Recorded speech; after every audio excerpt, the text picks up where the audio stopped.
सफेद ड्रेसशिवाय जर कोण असेल किंवा शूजशिवाय तर त्याला घरी पाठवायचे. मग आम्ही त्यांचा आदर पहिल्यांदा आधी खेळाडूकडे पॅशन असली पाहिजे आणि त्या पॅशनबरोबर ॲग्रेशन, माझा वैयक्तिक मत असं. आणि ते ॲग्रेशन त्यावेळी आम्हाला कसं, तर आम्ही टी व्हीवर मॅच बघायचो तेव्हा भारताची टीम पाकिस्तानकडून हरायची 2020 सगळ्यामध्ये तोच वापरला जातो. आणि त्याचं अति क्रिकेट झाल्यामुळे त्याच्या फिटनेसचा प्रॉब्लेम सुरू, डिस्कशन होणार नाही त्याला, तो मग मागे पडत जातो. पण तुमच्या बॉलमध्ये म्हणजे तुम्ही जे 6 बॉल टाकणार ते 6 प्रकारचे नाही, पण त्याच्यात व्हरायटी पाहिजे. स्पीड व्हेरिएशन, अधिक स्विंग किंवा हे असे नकल बॉल. पोल्सी एकदम ताजा सी फूड आणि चिकन व मटनसाठी. पोल्सी sea food and meat super store, 14C Calangute Mapusa road, फुलडेमवाडू, मागोवा आरपोरा गोवा, पामरीना डी गोवाच्या समोर. संपर्क 95 296 66 394, www.polsi.com. सकाळी 7 ते रात्री 9:30 पर्यंत खुले राहील. पोल्सी.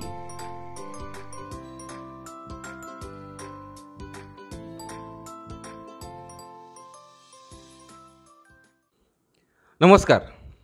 सध्या IPLची धूम सुरू आहे आणि IPLची धूम सुरू असतानाच 2024ची IPLची धूम सुरू असतानाच एक नाव जे पुढे येते ते म्हणजे एका गोलंदाजाचं. महत्त्वाचं म्हणजे जलदगती गोलंदाज आहे आणि द्रुतगती गोलंदाज हा जो शब्द आहे त्यातला जो द्रुतगती आहे ती खरंच द्रुतगती ज्याच्याकडे आहे असं सगळ्यांना दिसलं तो म्हणजे भारताचा मयांक यादव.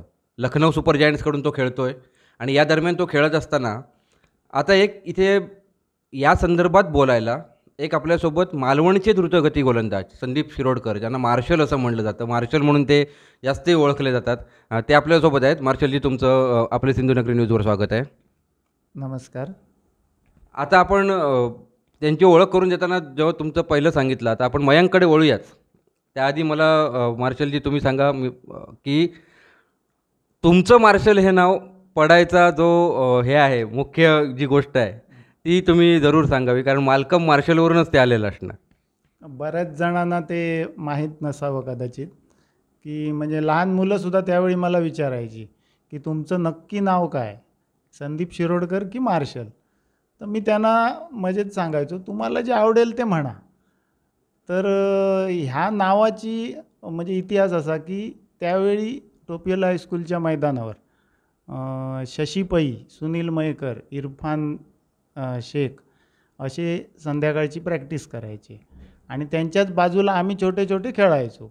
मग त्यांनी मला सांगितलं तू तिथे काय खेळतोस, या आमच्यात ये बॉलिंग टाक.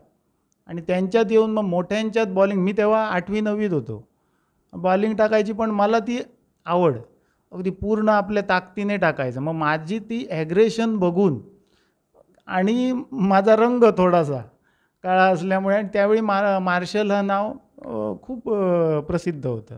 त्यामुळे त्यांनी असं त्या याला अनुसरून हा खूप हे टाकतो, फास्ट बॉलिंग टाकतो, म्हणून ते नाव मला मार्शल म्हणून जो केलं तेच नाव चिकटून राहिलं आणि रूढ झालं पुढे. कारण मालवणमध्ये किंवा आपण सिंधुदुर्ग जिल्ह्यात मार्शल याने ओळखलं जातं. आता हा भाग होता.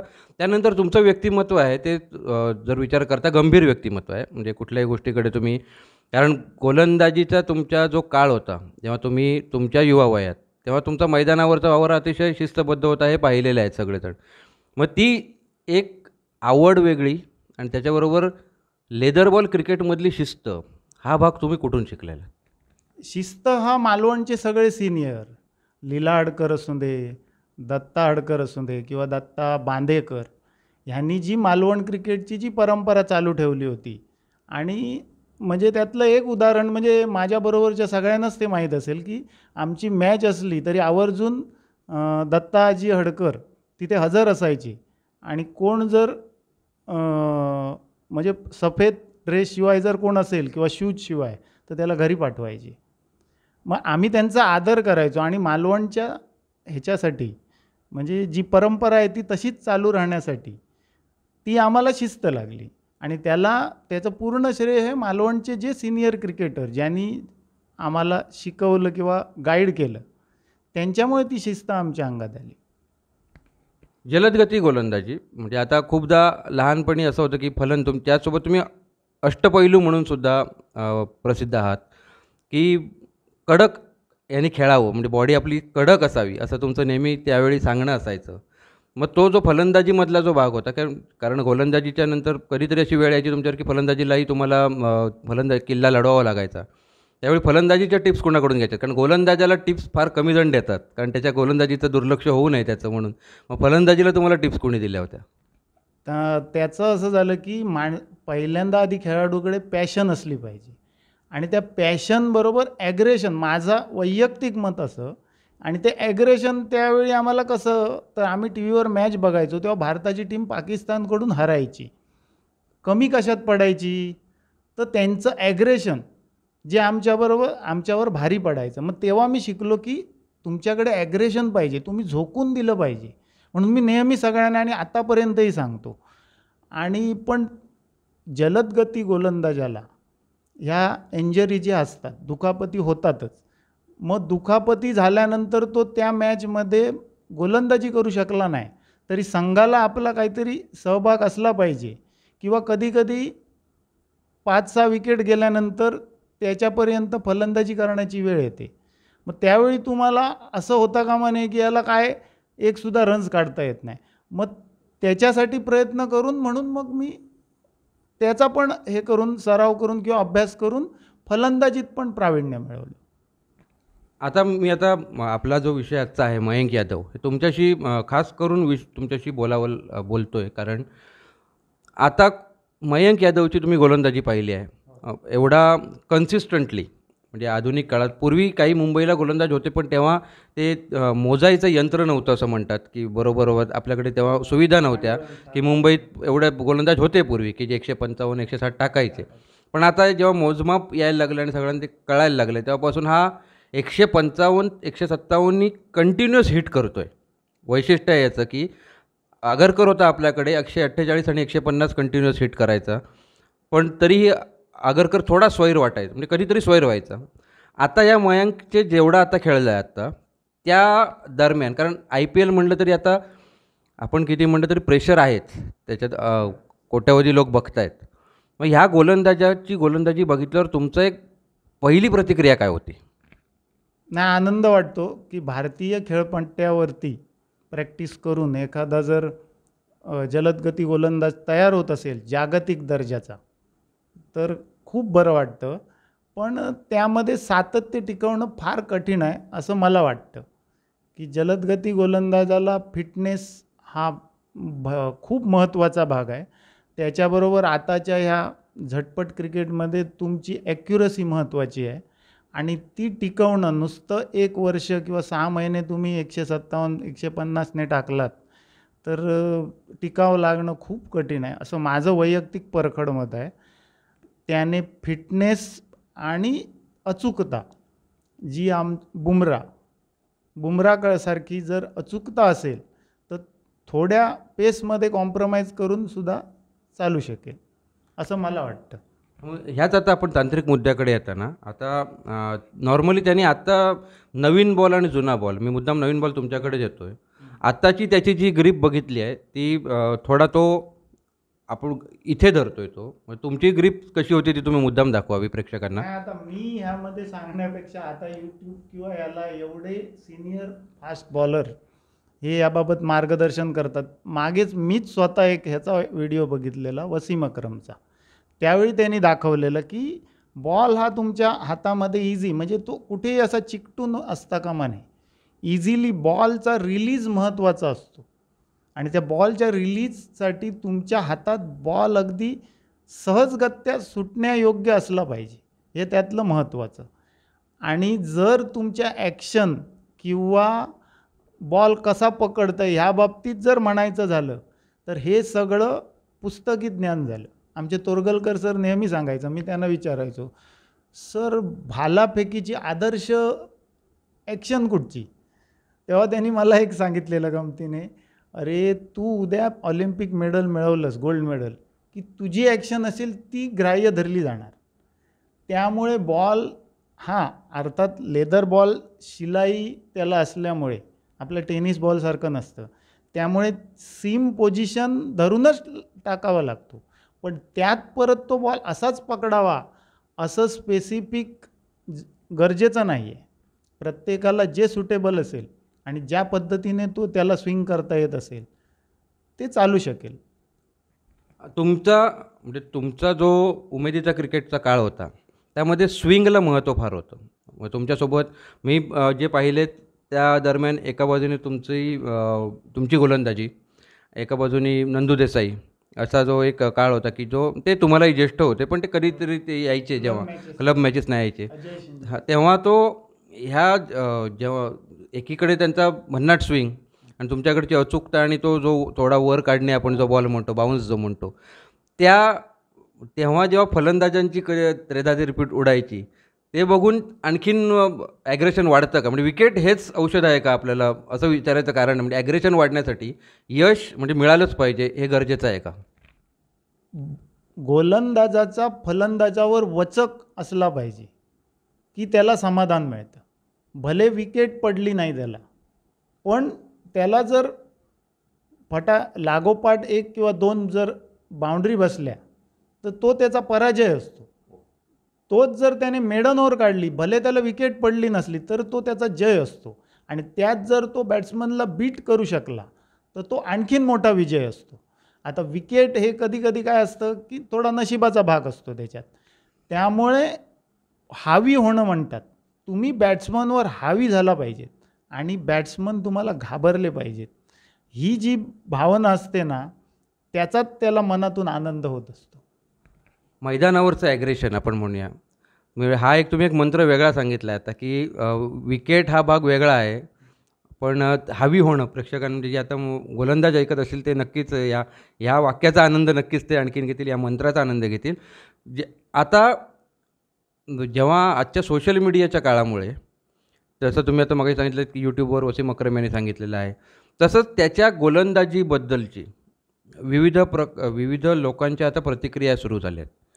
म्हणजे आठवडा ते दीड आठवड्यामध्येच बहुतांश म्हणजे विराट कोहली, रोहित शर्मा, हार्दिक पांड्या अशा क्रिकेटर्स ज्यांच्याबद्दल चर्चा होते त्याच तोडीची चर्चा आता या खेळाडूबद्दल व्हायला लागली.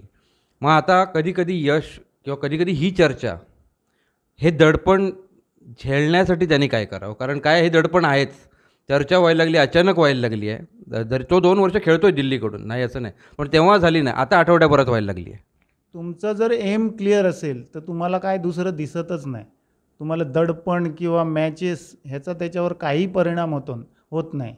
फक्त भारताच्या बाबतीत, भारतीय टीमच्या बाबतीत एकच मायनस पॉईंट आहे की आपल्याला एखादा असा चांगला बॉलर मिळाला की कसोटी, वन डे क्रिकेट, 2020 सगळ्यामध्ये तोच वापरला जातो आणि त्याचं अति क्रिकेट झाल्यामुळे त्याच्या फिटनेसचा प्रॉब्लेम सुरू होतो. आणि ह्याच्या बाबतीत मनोज प्रभाकर असेल, श्रीनाथ असेल, झहीर खान असेल, त्याच्यानंतर बुमरा असेल, ही आपल्यासमोरची उदाहरणं आहेत की त्याला योग्य ती विश्रांती देऊन त्याचा योग्य पद्धतीने जर वापर केला तर तो दीर्घकाळ अगदी खेळू शकेल क्रिकेट.